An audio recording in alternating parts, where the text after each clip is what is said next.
Yes, they destroyed the north of Nigeria. They could have made it like Dubai, Jakarta, Bahrain, or even Saudi Arabia. But no, they chose to make it like Afghanistan, with all the insecurity and the poverty that has ravaged the north. Who are these people? How did they destroy the north? This is what we will look at in this video. Before we go on to who these people are that destroyed the north of Nigeria, let's look at how they destroyed it. Now, how did they destroy it? It's simple. They chose to stick to the British template of oppression, thinking that the British is their friend. They chose it. The divide and rule principle that the British met, that made them not to really take the north into slavery, is what they chose to perpetrate, rather than leave it like most other advanced countries have done, the likes of Indonesia, the likes of UAE, the likes of Bahrain, the likes of Qatar. Rather than leave this British tool of oppression, they chose to stick to it. Now, the groundnut pyramids, the textile industries, the blossoming economy of the north has been wiped out and replaced with poverty. Out of the 10 poorest states in Nigeria, 9 of them are from the north.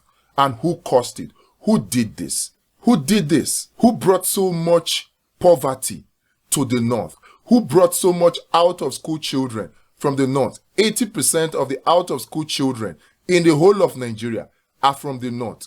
The poorest states are from the north. Yet you have the richest people also from the north. What is going on here? Who did this to the north and how did they do it? We just started talking about sticking to the British template of oppression. Why did they choose to stick to it rather than liberate their own people? It is simple. These people are holding on to religion, and it's not one religion. It's almost all the religions, whether you're talking of Islam or Christianity or even paganism. They are holding on to religion to keep the north in poverty, in abject poverty. And like I said, they come from either Islam or Christianity. These people don't mean well for the north. Who are these people? They are the northern elites.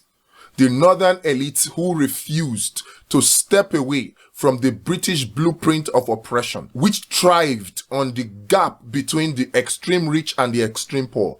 They chose to stick to that rather than follow the template of Dubai that made all their indigents. There is no indigent of Dubai that is doing menial job. You see them from the airport, they are all well-dressed, cleanly dressed. Everybody you see doing menial job in Dubai is either from Pakistan or from India. No citizen of Dubai does the job of waitress. That is how well they built their country. No citizen of Dubai does taxi driver, does menial jobs. They are all in highly placed job in security, in police. That's why you see them, when you see a Dubai police, you almost see them in Ferrari. You see them in the best of cars because they are citizens. The leaders of Dubai chose to leave the British template.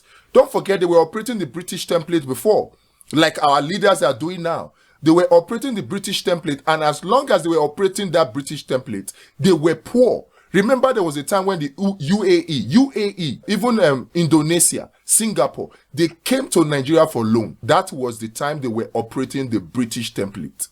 But they long left that behind since over 30, 40 years ago. And look at where these countries are today. Yet, our own northern elites have chosen to keep the British template of oppression, to widen the gap between the poor and the rich, so that you have 0.1% extremely rich, then 99.99% extremely poor. No security, no jobs, no food, no water. They just destroyed the north. The blossoming economy of the north, the groundnut pyramids, the great exports, the textile industries, all gone because of these greedy and selfish elites that are neither Muslims nor Christians. They are not. They have their own religion, and their religion is elitism. When it comes to this religion of theirs, they don't know whether you are Christian or you are Muslim. When it comes to sharing the resources of Nigeria, destroying the north, they don't care whether you are Muslim or you are Christian. Why allow them to use the religion to divide us? Not anymore. they have destroyed the North. They cut across the religions, like I said, and they cut across the APC and the PDP. Look at them. The past 40 years, these parties, the APC and the PDP, literally have been in government. They have midwifed the death of the economy of the North. They have midwifed the death of the security of the North. They have midwifed the death of the blossoming peace and tranquility of the North. Rather than take the North to the great heights that is comparable to countries like Singapore and Saudi Arabia, they decided to take it to the doldrums of countries like Afghanistan. These people need to be taught a lesson. They need to know that the power rests with the people. So the long and short of this is this: these people that have destroyed the North need to be excused. And the only way to do that is by abandoning the APC and the PDP. That is where these people are. That is where the elites are. Abandon the APC and the PDP, and then look for an alternative like the Labour Party, like Peter Obi, so that we can take the North of Nigeria from the doldrums of despair to the great pinnacle and heights of great countries of the world, of employment, of peace, of progress, of great economy. That is what the promise of a Peter Obi is for the North. The best friend of the North right now, as I speak to you, is Peter Obi. The greatest enemies of the North are the elites.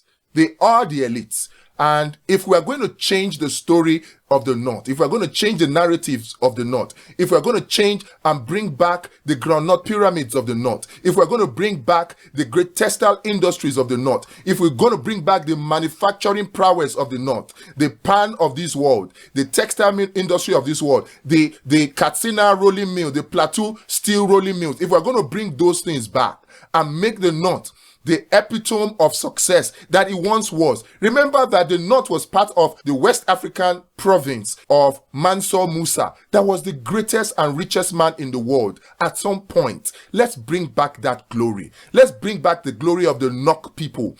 Let's bring back the progress that is associated with the North. Let's bring back the greatness that is associated with the North, with the likes of Shehu Musa Yaradua, with the likes of Ahmadu Bello, with the likes of Tafawa Balewa. Let's bring back that greatness with support for Peter Obi. It's in your hands. Ask them these questions. What have they done for the North? With all the monies that have accrued to the North in the past 40 years, what have they done for the North?